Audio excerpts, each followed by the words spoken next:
Hello मेरे champion. तो कैसे हो आप सब? उम्मीद करता हूँ आप सब अच्छे होंगे। तो बच्चे आप सभी का स्वागत है लेक्चर नंबर 21 में। दोस्तों आज के इस वीडियो में हम लोग बात कर रहे होंगे इटरेशन स्टेटमेंट के बारे में। एक वर्ड आया स्टेटमेंट, क्या होता है ये सारी चीज़ें मैंने आपको बता रखा है। स्टेटमेंट के कितने टाइप होते हैं ये भी मैंने बता रखा है, लेकिन इसके बारे में मैं फिर से एक बार आपको बता देता हूँ। बच्चे स्टेटमेंट के बारे में मैंने आपको बताया था कि ये 3 प्रकार के होते हैं। पहला होता है सिलेक्शन स्टेटमेंट या इसी को कंडीशनल स्टेटमेंट कहते हैं। दूसरा होता है इटरेशन स्टेटमेंट और तीसरा होता है जंपिंग स्टेटमेंट। अगर आपको याद हो तो मैंने सिलेक्शन स्टेटमेंट के बारे में आपको सारी चीज़ें अच्छे से समझा रखा है। आज के इस लेक्चर में हम लोग बात कर रहे होंगे इटरेशन स्टेटमेंट के बारे में। ठीक है जी। इटरेशन स्टेटमेंट क्या होता है, कितने टाइप्स हैं, किस तरीके से काम करता है, किस तरीके से क्वेश्चन आते हैं, ये सारी चीज़ें बताऊंगा।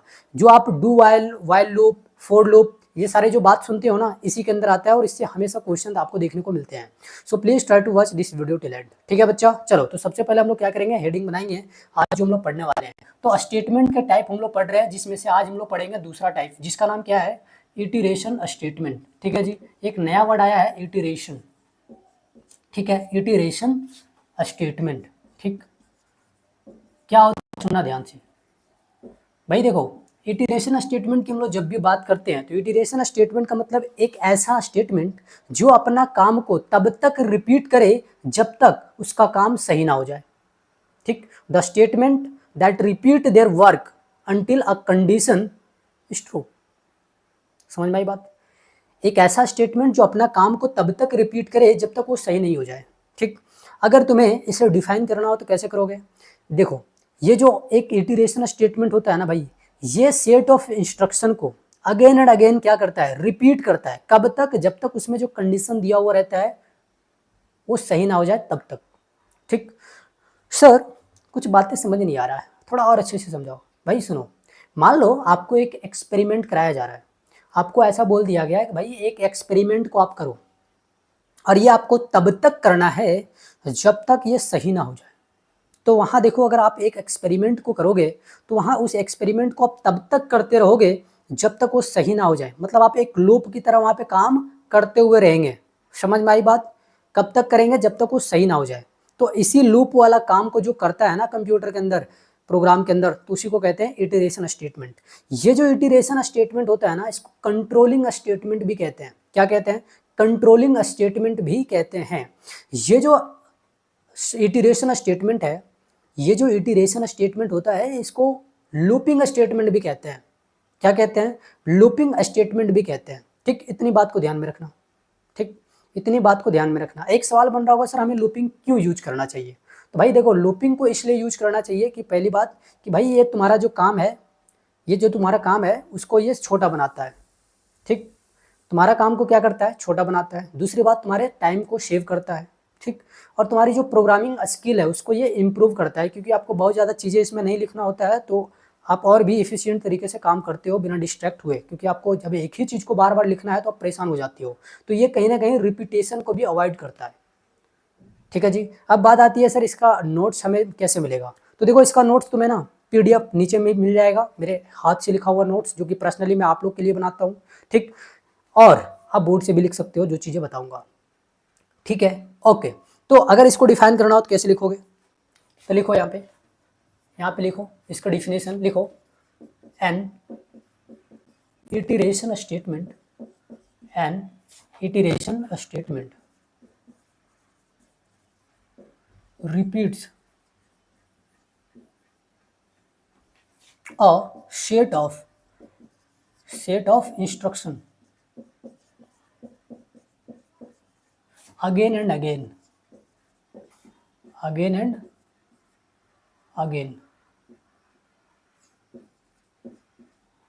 until a condition is true। ठीक है, अरे इतनी बात समझ में आ रही है?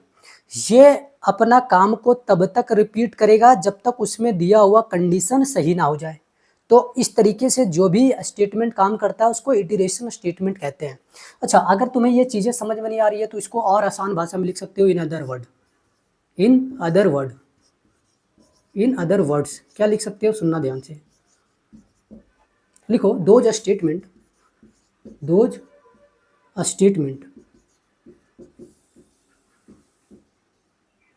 Those a statement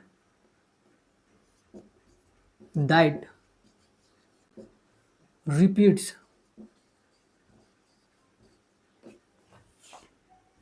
a task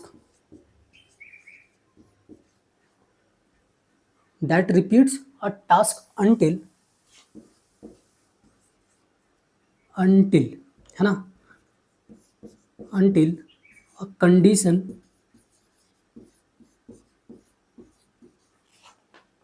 is fulfilled are known as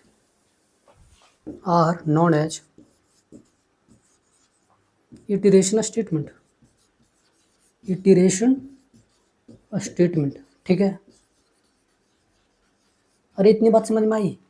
एक ऐसा स्टेटमेंट जो अपना काम को रिपीट करता हो, कब तक? जब तक उसमें दिया हुआ कंडीशन क्या हो जाए, फुलफिल ना हो जाए, ठीक है जी, सही ना हो जाए तब तक, ठीक है जी, okay.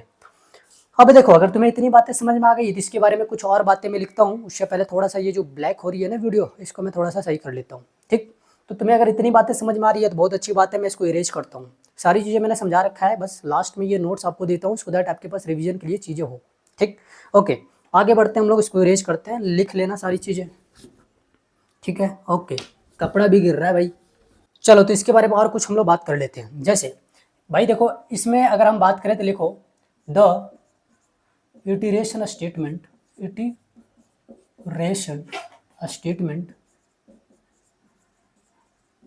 Is also known as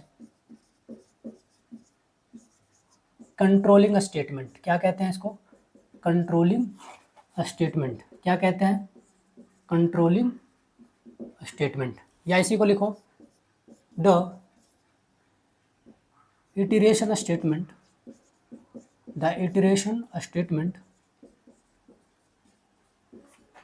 is also known as looping statement. क्या कहते हैं भाई? लूपिंग स्टेटमेंट, ठीक है। ये बातें तुम लिखते चले जाओगे साथ में, ठीक। इसको क्या कहते हैं भाई? इसको कंट्रोलिंग स्टेटमेंट भी कह सकते हो आप, या लूपिंग स्टेटमेंट भी कह सकते हो, सेम चीज़ें हैं। इसी में आगे लिखो there are three type of iteration statements. कौन कौन से हैं बताऊंगा अभी, सुनना बस ध्यान से, ठीक भाई। जैसे देखो, पहला जो इसमें टाइप आएगा ना, वो आएगा तुम्हारे पास फॉर लूप। क्या आएगा?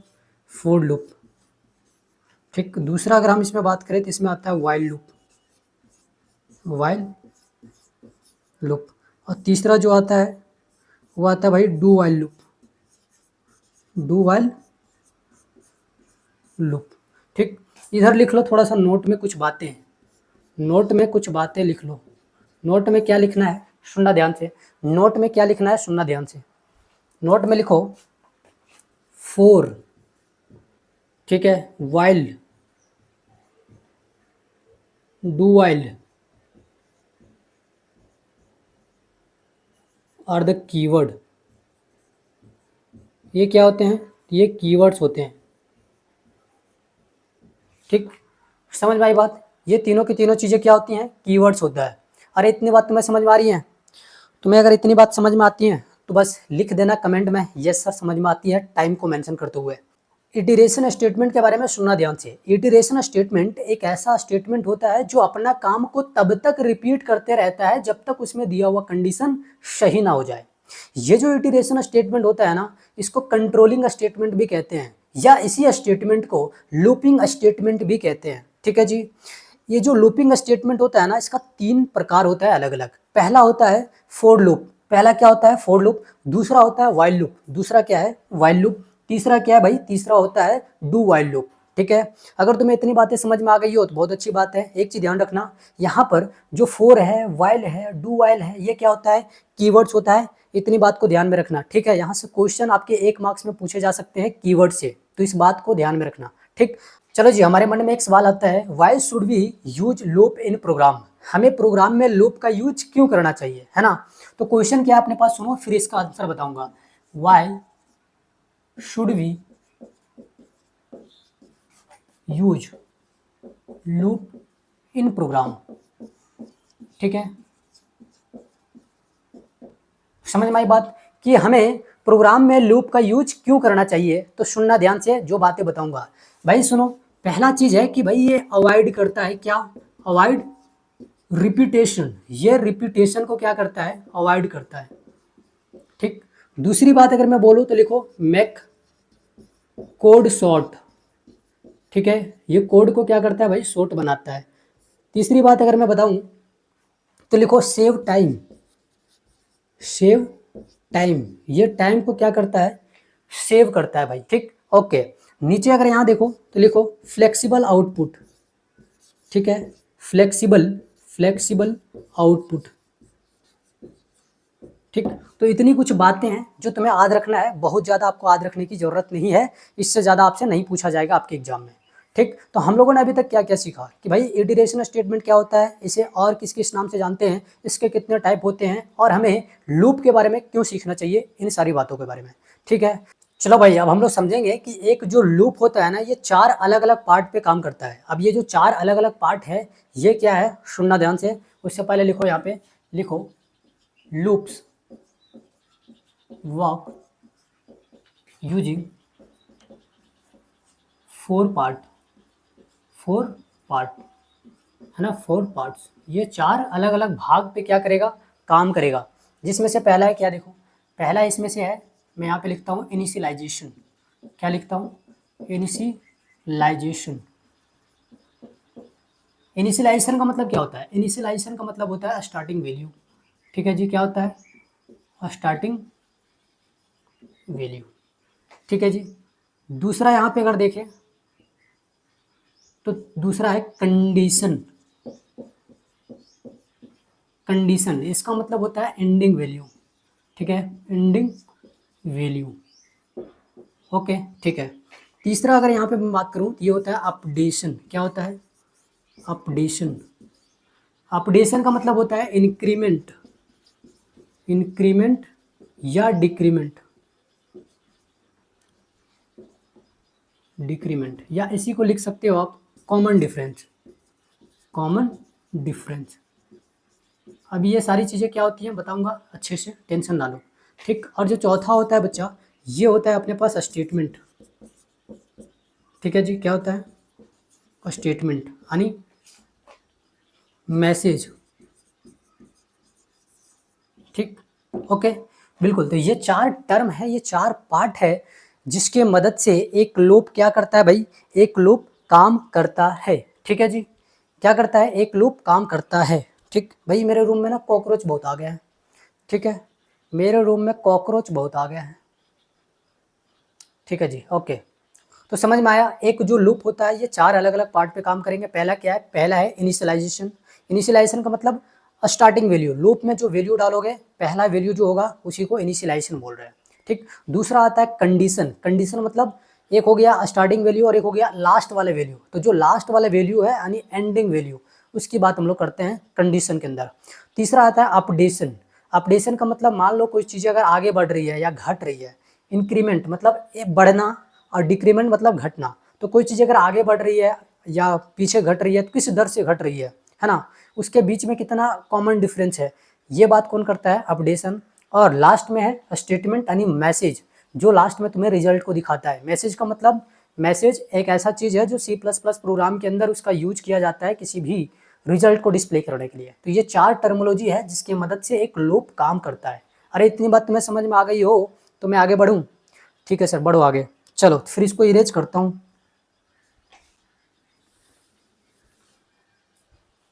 किस, चलो जी, तब हम लोग बात करेंगे कि इसमें जो पहला टाइप है, यानी इटरेशन स्टेटमेंट के 3 टाइप होते हैं ना। इटरेशन स्टेटमेंट के कितने टाइप है, 3। पहला क्या है, फॉर लूप। दूसरा क्या है भाई, दूसरा मैंने आपको बताया व्हाइल लूप, और तीसरा है डू व्हाइल लूप। तो अभी हम लोग पहला की बात करने वाले हैं जिसका नाम क्या है, फॉर लूप। तो हेडिंग बनाओ, पहला क्या बनाओगे, फॉर लूप। ठीक है, आप बोलोगे सर हेडिंग बना रही हो और फर्स्ट अक्षर आप छोटा में लिख रहे हो, भाई मैंने आपको बताया एक कीवर्ड होता है, ठीक, और कीवर्ड को हमेशा lower case of English alphabet में लिखा जाता है। भाई आज जो भगवान है ना, थोड़ा सा अपना लाइट को कम ज़्यादा कर रहे हैं, इसके लिए मुझे बार बार यहाँ पे एडजस्ट करना पड़ रहा है, ठीक है, ओके। तो देखो भाई, यहाँ अगर हम बात करें फॉर लूप के बारे में, तो एक दिमाग में सवाल बन रहा होगा, what do you mean by for loop. तो भाई फॉर लूप का मतलब समझो, जो फर्स्ट पार्ट होता है ना, फर्स्ट टाइप किसका, इटरेशन स्टेटमेंट का, तो उसी को कहते हैं फॉर लूप। ज़्यादा दिमाग नहीं लगाना है, ठीक है, ओके, ठीक है। तो यहाँ लिखो the first type of iteration statement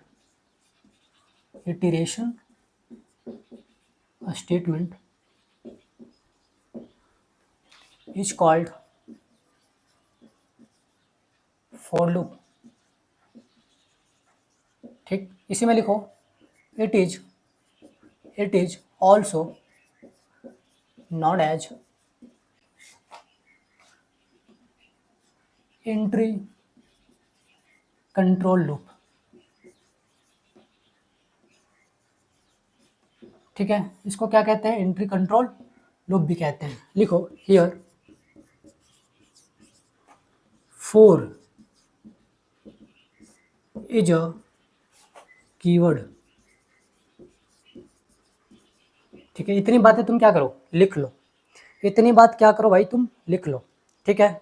अरे इतनी बात तुम्हें क्या करना है, लिख लो, ठीक है। इतनी बात तुम्हें क्या करना है, लिख लेना है, ठीक। नीचे लिखो द फोर लूप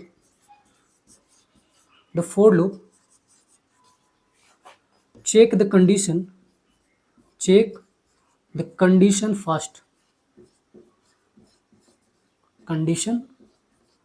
first, ठीक है। ये क्या करेगा भाई, ये कंडीशन को पहले चेक करता है। अरे इतनी बात समझ में आई, बिल्कुल। तुम्हें अगर इतनी बात समझ में आ गई हो तो बहुत अच्छी बात है। क्या तुम्हें वीडियो में कुछ चीज़ें ब्लर दिख रही है? अगर ऐसा होगा तो कमेंट करके बता देना भाई, रिकॉर्डेड वीडियो है, ठीक है, ओके। तो ये सारी चीज़ें मैंने आपको बताया किसके बारे में, ये सारी चीज़ें मैंने आपको बताया फॉर लूप के बारे में। क्या, तो फॉर लूप किसको कहते हैं, जो फर्स्ट टाइप होता है ना इटरेशन स्टेटमेंट का, उसी को कहते हैं फॉर लूप, ठीक है जी। इसको एंट्री कंट्रोल लूप के भी नाम से जाना जाता है, इसको एंट्री कंट्रोल लूप के भी नाम से जाना जाता है, इस बात को ध्यान रखना, ठीक है। इसलिए मैंने इस लाइन को यहाँ पे इस तरीके से अंडरलाइन करा है।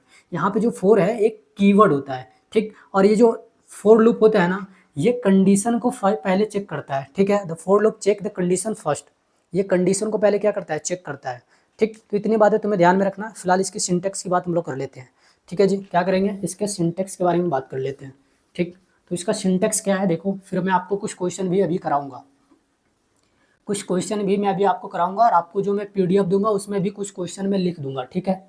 उसमें भी कुछ क्वेश्चन मैं आपको लिख के दे दूंगा ताकि आप क्वेश्चन की प्रैक्टिस कर सको। 2-4 क्वेश्चन दूंगा, बहुत ज़्यादा नहीं। तो लिखो, यहाँ पे लिख सकती हो सिंटेक्स ऑफ फॉर लूप, ठीक है। तो सिंटेक्स ऑफ फॉर लूप में क्या पढ़ेंगे हम लोग, देखो सबसे पहली बात भाई, यहाँ लिखा जाएगा फॉर, ठीक। इसके अंदर होगा कंडीशन, कंडीशन में क्या क्या होगा देखना, पहले होगा इनिशियलाइजेशन, क्या होगा, इनिशियलाइजेशन, ठीक है, इनिशियलाइजेशन, ठीक। इनिशियलाइजेशन करने के बाद यहाँ पे लगेगा सेमीकोलन, कुछ इस तरीके से, ठीक है। फिर यहाँ लगेगा कंडीशन, क्या लगेगा, कंडीशन, ठीक। उसके बाद देखो यहाँ भी लगेगा सेमीकोलन, और यहाँ लगेगा अपडेशन, क्या लगेगा, अपडेशन। अपडेशन के बाद कोई भी सिंबल नहीं लगेगा, बस एक ब्रैकेट लगेगा जो कि कौन सा है, पैरेंथेसिस वाला, ठीक। अगर तुम्हें इतनी बात समझ में आई तो बहुत अच्छी बात है। अगर इतना सब तुम कर लिए हो तो देखो नीचे यहाँ से ये प्रोग्रामिंग रन होना स्टार्ट होगा। फिर यहाँ लिखा जाएगा स्टेटमेंट, ठीक है, क्या लिखा जाएगा, स्टेटमेंट लिखा जाएगा, ठीक। उसके बाद इसको कर दिया जाएगा क्लोज। तो ये कुछ सिंटेक्स है, यानी स्ट्रक्चर है, याद रखना। सिंटेक्स मीन्स क्या है भाई, सिंटेक्स मीन्स, लिख लो, syntax means structure of program, है ना, स्ट्रक्चर ऑफ प्रोग्राम, ठीक है। अरे इतनी बात तुम्हें समझ में आ रही है, बिल्कुल। सिंटेक्स मीन्स क्या है, सिंटेक्स मीन्स क्या है भाई, स्ट्रक्चर ऑफ प्रोग्राम, ठीक। तो इन सारी बात को तुम लिख लो, इसको याद रखना, इस वाले सेक्शन में याद रखना। पहले क्या किया जाएगा, कोई भी इनिशियल वैल्यू को डाला जाएगा, मतलब स्टार्टिंग वैल्यू को। फिर देखो अंत कहाँ तक होगा, ये चीज़ें आपको कंडीशन यहाँ पे लगाना होगा। और अपडेशन का मतलब क्या है भाई, अपडेशन का मतलब अगर वो बढ़ रहा है तो किस दर से बढ़ रहा है, उसके बीच में क्या गैपिंग है, दैट मीन्स कॉमन डिफरेंस की बात करी जाएगी यहाँ पे। ठीक है, ओके। तो अगर तुम इन सारी चीज़ को समझ गए हो तो मैं फिलहाल अभी इसको इरेज कर देता हूँ। ठीक है, मैं क्या करता हूँ, इरेज कर देता हूँ। ठीक, मैं इरेज कर देता हूँ। ठीक, अगर मान लो तुम कोड करना चाहते हो और कोड में अगर तुम्हें क्या करना है, गुड इंग्लिश को बनाना हो, जैसे गुड इंग्लिश आप बचपन में पढ़े होंगे कखेरा, है ना, तो उसमें देखो गिनती लिखी हुई रहती है। अगर आप उस तरीके से गिनती लिखना चाहते हो और आप चाहते हो भैया हम उतना टाइप नहीं करेंगे बल्कि हम कोड करेंगे, है ना, कोडिंग करके वे सारी चीज़ें हम लिख लेंगे, फिर उसको प्रिंट करा लेंगे, है ना।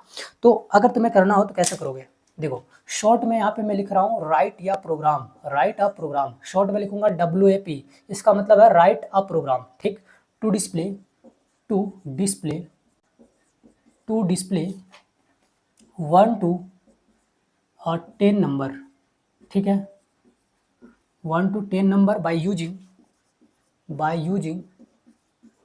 For loop.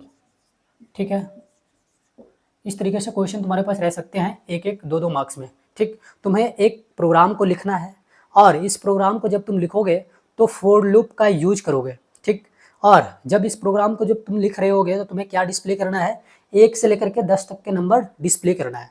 ठीक है, 1 से लेकर के 10 तक के नंबर तुम्हें क्या करना है, डिस्प्ले करना है। अरे इतनी बात समझ में आई, बिल्कुल सर समझ में आ गई।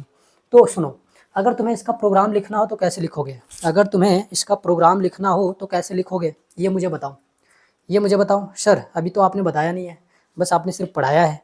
उससे पहले मैं थोड़ा सा भर लेता हूँ, इंक भर लेता हूँ भाई। चलो, तो सर आपने कुछ नहीं बताया तो अभी कैसे बना पाएंगे सर, एक क्वेश्चन करा दो फिर मैं हीरो बन जाऊँगा, यही सोच रहे हो ना कि एक क्वेश्चन करा दो सर उसके बाद हीरो बन जाएंगे हम तो।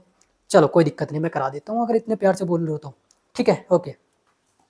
तो एक क्वेश्चन मैं करा देता हूँ, एक दो क्वेश्चन और करा दूंगा, बाकी तुम खुद से प्रैक्टिस कर लेना। ठीक है, ओके। तो एक क्वेश्चन मैं खुद से आपको करा के दिखाता हूँ। ठीक, तो देखो यहाँ पे बोला है write a program to display 1 to 10 number by using for loop. तो सबसे पहले भाई तुम्हें फॉर लूप का यूज करना है। तो फॉर लूप का कैसे यूज करोगे, जब तुम्हें क्या याद रहेगा, सिंटेक्स, है ना, सिंटेक्स याद रहेगा। तो भाई सिंटेक्स यहाँ पे याद रखो। ठीक, तो क्या यहाँ क्या था, फॉर, और यहाँ पे क्या भाई कंडीशन वगैरह जो भी चीज़ें स्टार्ट वगैरह करना है, ये सारी चीज़ें लिखी हुई रहती थी इस तरीके से। ठीक है, फिर यहाँ पे क्या करना है आपको, ओपन, यहाँ पे करना है स्टेटमेंट। ठीक है, और स्टेटमेंट को क्या करना है, इस तरीके से लिखना है और इसको कर देना है close. So this is the syntax of for loop. ठीक है, ओके। तो अगर तुम्हें इतनी बातें याद है ना, अगर तुम्हें इतनी बातें याद हैं तो बाकी बातें आप कर लोगे खुद से। कैसे बताता हूँ भाई, मैंने आपको बताया था कि सबसे पहले आप 5 लाइन को याद रख लो। 5 लाइन इसलिए याद रखने बोल रहा हूँ ना, क्योंकि बस आपको पेपर में अच्छा करना है। ठीक है, तो पेपर में अच्छा करने के लिए कुछ ऐसा हेडर फाइल यूज करो जो अंत तक आपके दिमाग में रहे। ठीक है, इसलिए जैसा लिखा रहा हूँ वैसे लिखो। हैच इंक्लूड, यहाँ पे लिखो iostream डॉट एच। ठीक है, ओके। नीचे आ जाओ, नीचे लिखो hatch include conio dot H. ठीक, नीचे आ जाओ तो यहाँ लिखेंगे void main, क्या लिखेंगे, void main।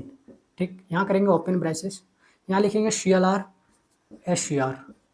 ठीक, अब देखो भाई तुम्हें ये 5 लाइन को क्या करना है, हर हाल में याद रखना है, हर प्रोग्राम में यूज होगा, हर प्रोग्राम में यूज होगा। ये 5 लाइन को तुम्हें याद रखना है ऊपर से।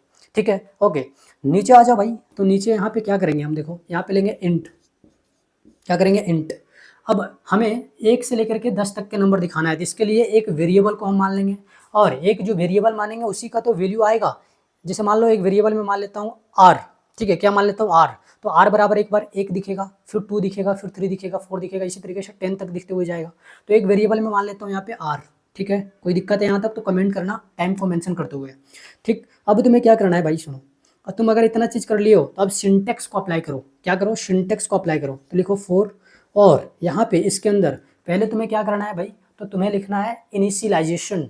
तो इनिशियलाइजेशन मैं चाहता हूँ कि आर की जो वैल्यू है वो 1 से स्टार्ट हो, क्योंकि हमें क्या बोला है 1 से 10 तक। ठीक, उसके बाद बोला भाई आर की जो वैल्यू है वो कहाँ तक जाए, तो ये जाना चाहिए तुम्हारे पास 10 तक। तो कुछ इस तरीके से लिखेंगे, ये कंडीशन हो गया अपने पास कि भाई इसकी वैल्यू 10 के बराबर होगा, इससे छोटा होगा चलेगा लेकिन उससे बड़ा नहीं होना चाहिए। ठीक, उसके बाद देखो लास्ट में क्या करना है, आर और यहाँ कर देना है प्लस प्लस। क्यों?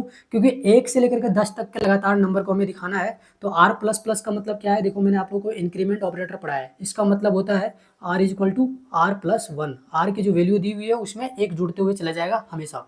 ठीक है, ओके। चलो भाई, तो अगर तुम्हें इतनी बात समझ में आ रही है तो आगे बढ़ते हैं।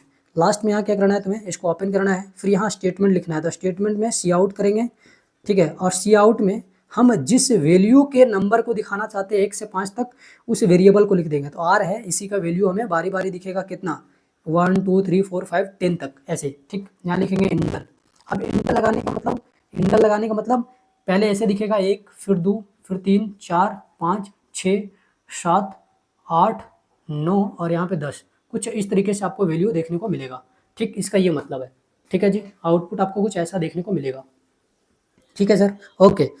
फिर इसको क्या करेंगे, क्लोज कर देंगे। यहाँ लिखेंगे गेट सी एच, क्या लिखेंगे, गेट सी एच, और ये हो जाएगा क्लोज। ठीक, तो यहाँ से यहाँ तुम अगर ध्यान से देखोगे तो ये सिंटेक्स काम किया है।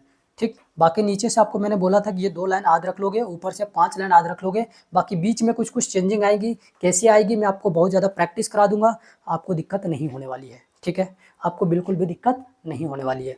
अगर तुम्हें ये प्रोग्राम समझ में आ गया तो प्लीज़ मुझे कमेंट कर देना, टाइम को मेंशन करते हुए कि सर आप बहुत अच्छा नहीं पढ़ाते हो, है ना, बहुत अच्छा आप नहीं पढ़ाते हो। चलो, अब देखो मैं एक और क्वेश्चन यहाँ पे लिखता हूँ। अब मान लो भाई तुम्हें एक टेबल को दिखाना हो, क्या करना हो, एक टेबल को दिखाना हो, एक टेबल को दिखाना हो तो क्या करोगे, एक टेबल को दिखाना हो तो क्या करोगे, एक टेबल को अगर तुम्हें दिखाना है तो कुछ नहीं करना भाई। जैसे मान लो यहाँ पे एक वेरिएबल में मान लेता हूँ टी, मान लेता हूँ, क्या मान लेता हूँ, टी। ठीक, और ये जो टेबल की वैल्यू अगर मैं दिखा, जैसे मान लो यहाँ पे एक, यहाँ पे मैं लिख देता हूँ write a program to display table of 3 by using loop, for loop का यूज करते हुए हमें 3 का टेबल दिखाना है। तो कैसे करेंगे, सिंपल, बड़ी सिंपल, सुनो, बड़ी सिंपल है, सुनना ध्यान से, बड़ी सिंपल है, सुनना ध्यान से। कैसे सिंपल है बताता हूँ। एक वेरिएबल मैंने माना टी, ठीक, अब टी मानने के बाद टी की जो वैल्यू है हम यहाँ 3 से स्टार्ट करेंगे, 3 का टेबल है ना भाई, और ये कहाँ तक जाएगा, ये जाएगा भाई, देखो टी जो है ये लेस देन इक्वल टू कहाँ तक जा सकता है, 30 तक, तो यहाँ पे 30 लिख दिया।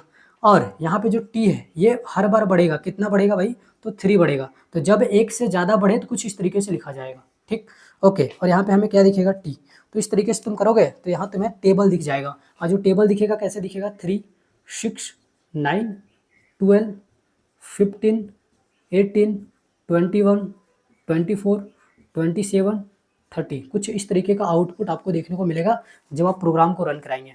अरे इतनी बात तुम्हें समझ में आ रही है? अगर तुम्हें इतनी बात समझ में आ रही है तो फिलहाल आज के सेशन को यहीं पे एंड करना चाहता हूँ, क्योंकि ये 30-32 मिनट से ज़्यादा हो गया है। ठीक, और बहुत ज़्यादा लंबा हमें लेक्चर को बनाना नहीं है। ठीक, नेक्स्ट लेक्चर में हम लोग बात कर रहे होंगे वाइल लूप के बारे में और डू वाइल के लूप के बारे में। ठीक, उसके बाद इस चैप्टर के रिगार्ड्स एक और वीडियो लेक्चर दूंगा जिसमें मैं आपकी क्यूरी को लूँगा। ठीक है, कुछ प्रैक्टिस कराऊंगा और ये चैप्टर हो जाएगा खत्म। ठीक है, ओके, तो आप बहुत नज़दीक हो चैप्टर के ख़त्म होने पे। ठीक है, चलो, तो आज के सेशन में इतना ही है फिलहाल। अगर किसी भी तरह का कोई भी दिक्कत हो तो कमेंट बॉक्स में छोड़ देना। आपको पता है मैं कितना अकाउंटेबल हूँ, आप लोग के लिए सारे के सारे कमेंट का रिप्लाई देता हूँ, है ना। तो किसी भी तरह का कोई भी अगर दिक्कत हो तो आप मुझे कमेंट कर देना। फिलहाल अगर ये कोड को अगर आप नहीं लिखे हो तो अच्छे से लिख लेना, समझ लेना भाई। मैंने कुछ क्वेश्चन भी आपको प्रैक्टिस के लिए PDF में छोड़ा है, आप उसको ज़रूर प्रैक्टिस करना। ठीक, क्योंकि जब आप प्रैक्टिस नहीं करोगे ना तो दिक्कत हो जाएगी भाई। बहुत बच्चे पूछते हैं सर यही वाला आएगा एग्जाम में, बेटा यही थोड़ी आएगा। सारे क्वेश्चन अगर तुम्हारे पास मैथ में कराए जाते हैं तो सारे क्वेश्चन थोड़ी ना आते हैं, कुछ क्वेश्चन आते हैं, चुनिंदा क्वेश्चन आते हैं। उसी तरीके से यहाँ पे तुम्हें प्रोग्राम कराया जा रहा है सो दैट तुम्हारा मेंटल एबिलिटी जो है बढ़े। ठीक, तो अगर इतनी बातें समझ में आ गई हो तो आज के इस लेक्चर में इतना ही। बहुत बहुत धन्यवाद, जय हिंद, मिलता हूँ नए लेक्चर में, बाय।